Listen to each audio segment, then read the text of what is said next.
In the 5th episode of the 2nd season of The Last of Us, the showrunners finally introduced spores, another way to contract the famous fungal virus. And the authors decided to tell more about this decision, because at first they were abandoned, and you could only meet them in the game. In the world of The Last of Us, infection most often occurs through bites or wounds caused by infected people. However, in the 5th episode of the 2nd season, spores appeared, fungal particles that spread through the air and can infect a person simply by breathing. This significantly changes the rules of the game, making infection much more unpredictable and dangerous. The idea to add spores arose at the beginning of the 1st season, but then the showrunners decided to postpone this element due to difficulties with its visualization and impact on the plot. As showrunner Craig Mazin explained, at the time, the use of spores would have required the characters to wear gas masks at all times. Now, in the 2nd season, the spores appeared in the form of an infected hospital basement, where they had been spreading through the air for years. In the episode's finale, Ellie Bella Ramsey chases Nora Toddy Gabriel in the spore-filled basement. Nora begins to experience symptoms of infection, while Ellie, thanks to her immunity, remains unharmed. This scene vividly demonstrates the danger of spores. It is enough to simply inhale them to start an irreversible process of infection. The developers of the series carefully studied the scientific component of this phenomenon. In an interview, Toddy Gabriel said that many questions to the showrunners concerned how spores affect the body. They wanted to make the infection as realistic and dramatic as possible. The plot also shows that people infected with spores can stay alive for years, but are in constant suffering, breathing and exhaling spores that infect others. That is why characters trapped in an infected space are doomed unless they are immune, like Ellie. Episode 5 of The Last of Us Season 2 opens with a tough conversation that we later learn is all about families, and the tough experiences, decisions, and choices that come along with them, especially when the world being populated is a post-apocalyptic wasteland.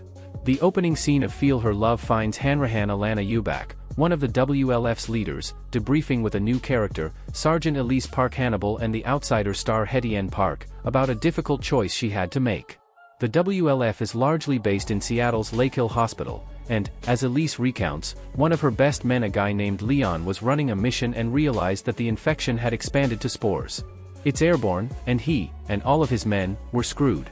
Elise faced the brutal decision and Leon insisted to seal them all inside, dooming them but saving everyone else from them getting out. At the end of the conversation, we learn that Leon wasn't just Elise's best man, he was her son, too. Part of what The Last of Us seems to really be building toward from all angles is the idea of accepting your loved ones for who they are and what they've lived and done, all bumps along the road included. Did Leon deserve his fate? We'll never know, and we can tell just from Elise's face and how she's carrying herself how much it hurt. But in this world, the choices and decisions are what everyone lives by and has to deal with. And so she does. Ellie, for weeks now, has been very much in the same place. Ellie is still grieving Joel's loss, and no one could possibly blame her. But Joel made his choices and, in killing all those fireflies, effectively dug his own grave. And so Abby seeking revenge is something Ellie had to live with.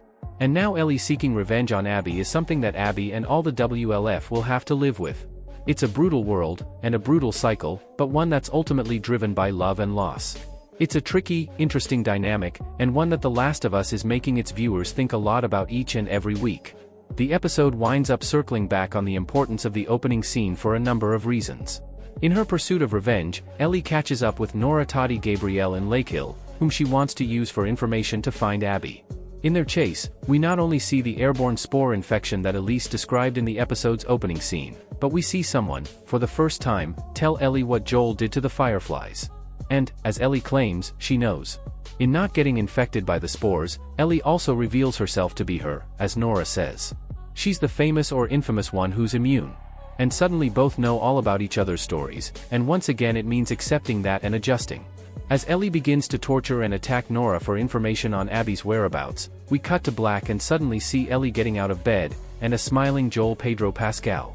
And we're going to bet that we're about to see if she was telling the truth, what happened when Ellie really found out about Joel's choices.